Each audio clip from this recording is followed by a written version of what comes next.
we're going to be starting now a whole series of things on oxidation reactions, and one of the most important oxidation reactions is the oxidation of an alcohol to the corresponding aldehyde or ketone. And I'm going to introduce that first. If we have a primary alcohol, we get an aldehyde. If we have a secondary alcohol, we'll get a ketone. And this is one of these reactions that you learned in Chem 342, and you typically learned either PCC or Swern, and I will revisit some of those. But I'm going to talk about a lot of other reagents that can be used as well, and there are times when you may want to use some of these fancy reagents or just alternatives. It's an oxidation reaction, so all of the reagents are going to be oxidizing agents, also called oxidants. Traditionally, we would use a potassium permanganate or a chromium 6 reagent like potassium dichromate, sodium dichromate in the presence of acid, usually sulfuric acid. This generates chromic acid. So one of the main problems is over-oxidation, and this is especially, that's what ESP means here, especially the aldehyde going to the carboxylic acid. But if you have other functional groups in the molecule, electron-rich centers may be vulnerable to being oxidized as well. If you've got double bonds or even benzene rings elsewhere in the molecule, they could be oxidized too. And also, the usual thing is if you're doing the most common type of oxidation with chromic acid, if you have acid-sensitive groups, could be acetals or things like that, these could start falling apart in the presence of the acid. So to try and overcome these, people have invented a whole series of different reagents, O2. So Jones reagent really is actually just something like this, but it's a clever way of doing the chromium 6 oxidation. So if we take a look at this again, the alcohol, if we're trying to do the alcohol to the aldehyde, the alcohol is much more polar than the aldehyde because of hydrogen bonding to the OH. That means this can be more soluble in an aqueous layer, which would contain the chromium 6 and the acid. Meanwhile, the aldehyde is less polar and would go into an organic phase, and that protects that aldehyde product from the reagent and prevents or reduces the amount of over-oxidation. So what we do to make this is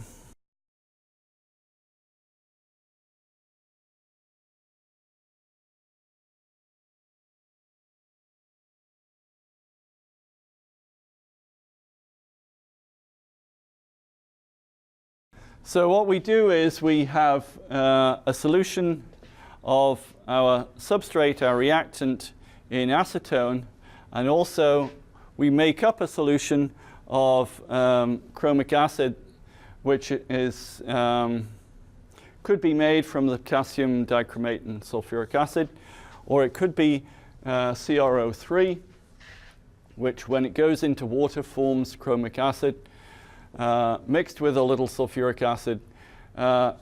You put one into the other and stir it, obviously, and you get the alcohol being oxidized selectively. A couple of cautions with this.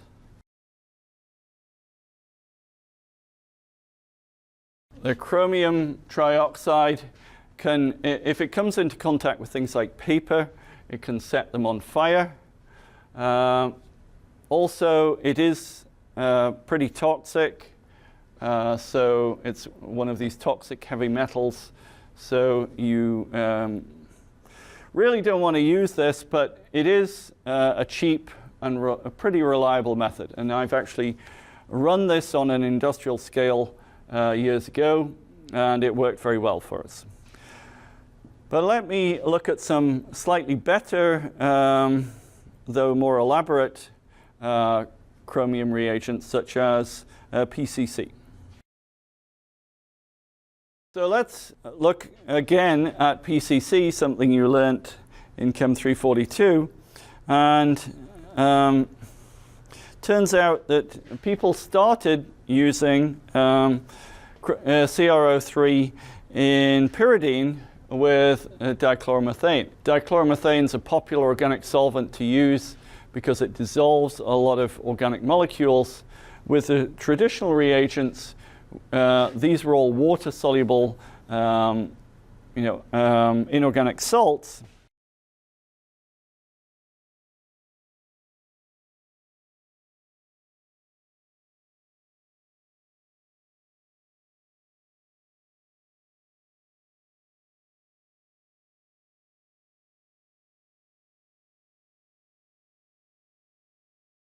So E.J. Corey, the Nobel laureate who did all the work on retrosynthesis and synthesis design, he looked, and probably others as well were looking at this, ways to make milder reagents based on this kind of system.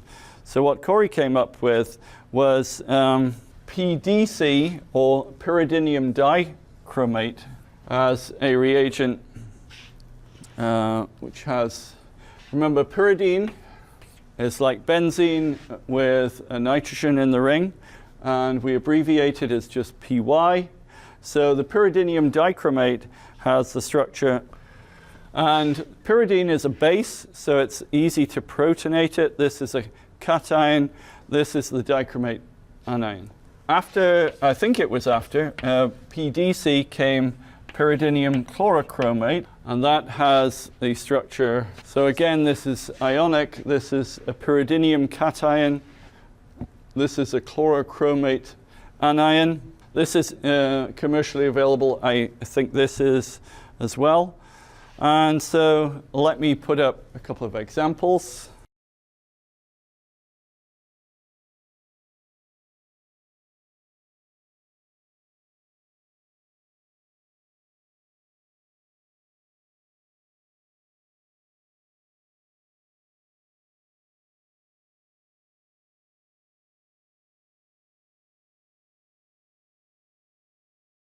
All right, the next class I want to talk about are the iodine-based reagents. And these are a lot milder than the chromium ones, and also they avoid the toxicity of the chromium ones like PCC and Jones reagent. The two popular ones we have are desmartin periodinane, shortened to DMP, and also IBX, which is a simpler structure. Now, it turns out the history of this is quite interesting. As I followed it as a grad student, this became popular, I think, in the 90s as a very mild reagent. And it was developed, it was actually made from IBX because IBX was insoluble and wouldn't work easily. So they had to make this, which is a slightly more sensitive and delicate reagent to use. Then some Italian chemists, I don't have the names, but I'll give you a reference, developed a way to make IBX work, get it into solution enough for it to work. So now, in fact, you see both of these reagents used. I think this one's cheaper and more robust, but there are times when you still may need the desmartin reagent. So let's see a couple of examples of those being used.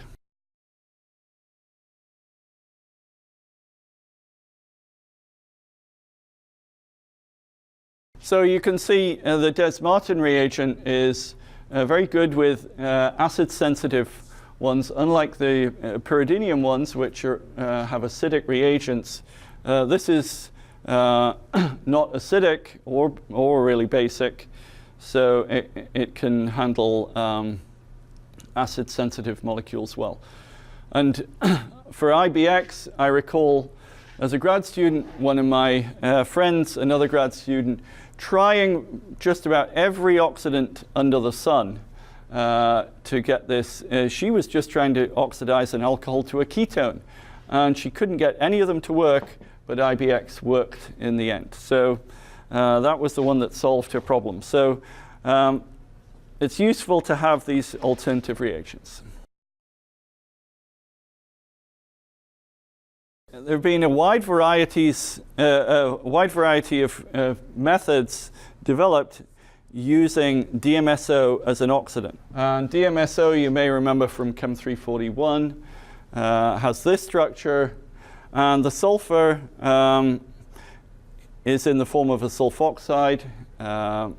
This oxygen can be delivered to oxidize the alcohol, and you get dimethyl sulfide produced as a byproduct. And this is a cheap, non-toxic reagent. Now that sounds great, but in order to work, you need an activator. And that activator is usually an electrophile. And in the Swern oxidation that you learned, that was oxalyl chloride, but other activators can be used. And the base is most commonly triethylamine, but you can use other bases as well. So this is a nice mild method. It's a little bit acidic because these electrophiles are usually acidic in some way. Also, the byproduct is smelly, and it's a little bit toxic as well. So it's not something you really want. When you put your Swern product on the road evaporator, you may advise your friends to go for coffee or something, because the lab isn't going to be very good. It's not going to be the safest way of working, in other words. So really, you should have the road evaporator in the hood when you're stripping down these reaction mixtures. But nevertheless, it's a very reliable method. I'll show the mechanism of that reaction. You can see how the sulfur is first activated by the electrophile.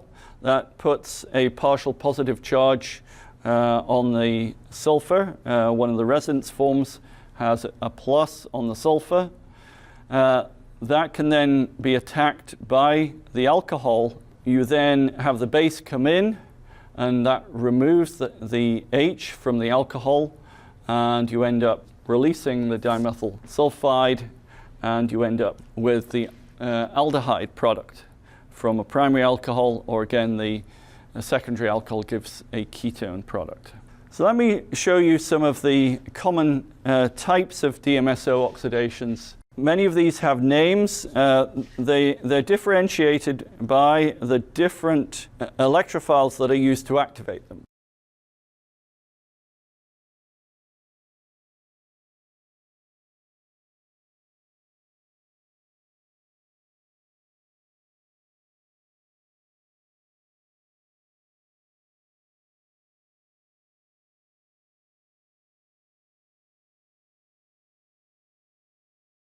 Here are the different electrophiles that are commonly used.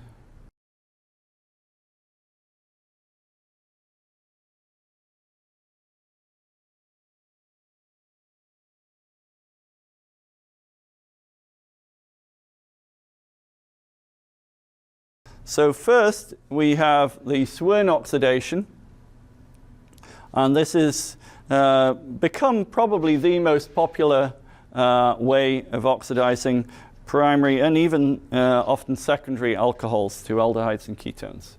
And it uses the oxalyl chloride. It's cheap and it's mild. It does require low temperatures, and that limits its application in industry on a large scale. But it is pretty reliable. It uses triethylamine as the base and dichloromethane as solvent. So the next one I want to mention is called the Moffat oxidation, and this is from the 1960s. The Swern was 1980s, so this is quite a bit older, and it uses DCC as the electrophile. And in that case, the DCC, it's got a C double bond N on both sides of the central carbon, and that's the electrophile part. The alcohol can attack that, and then it produces an intermediate with a nitrogen on it, which can act internally as a base. So that nitrogen comes around and removes the H. So that's quite nice, but a problem with it is dicyclohexylurea is a byproduct. I'm told can be a pain to get rid of. I've never done one of these, so I can't really say, but this is the structure of the dicyclohexylurea.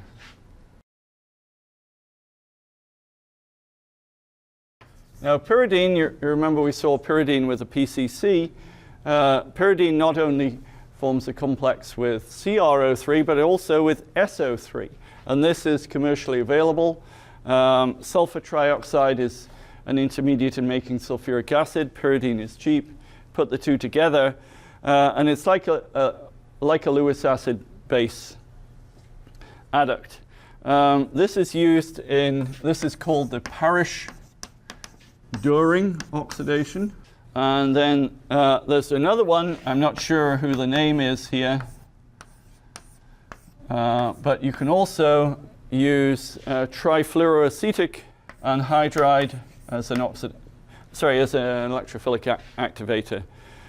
Now all of these still crop up because sometimes the Swern oxidation fails, or and they find that with TFAA, say, the yields are better, or that it works where the Swern didn't, or something like that. So, or people just have their favorite procedures that work well for them. So these are still being used.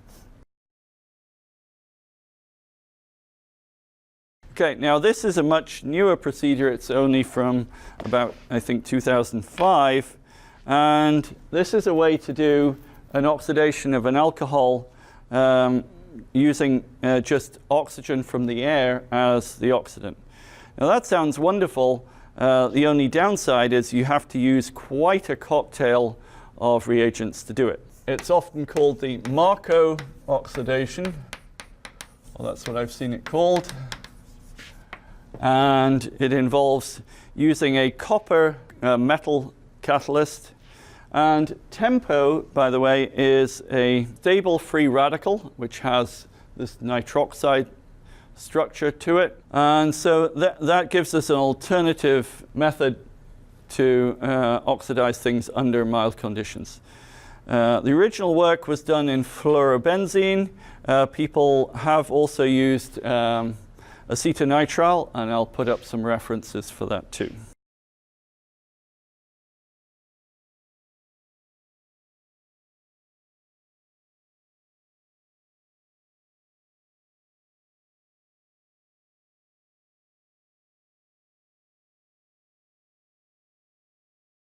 So last out of these oxidations is manganese dioxide oxidations, MnO2. The stable oxidation state for manganese in its salts is in fact 2+. This is MnO2 is 4+. This is the black stuff you get in traditional batteries.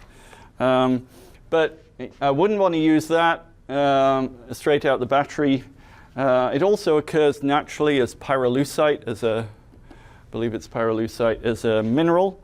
But you want an activated form of manganese dioxide for this to work well. So this is prepared fresh from manganese 2 sulfate, which, as I said, is the kind of stable salt of manganese, with potassium permanganate, which has manganese 7. This is 2+, this is 7+. You put them together in the right ratio. Now, this is different from all of the other reagents that we've seen today. that it will not oxidize a simple alcohol at all. It's selective just for allylic and benzylic alcohols. That means something like this. So you could have a primary alcohol like that, or it could be a secondary alcohol like that. And it will selectively oxidize the alcohol to the ketone or the aldehyde, even in the presence of other simple alcohols. So that's all I want to say about oxidation of alcohols to aldehydes and ketones.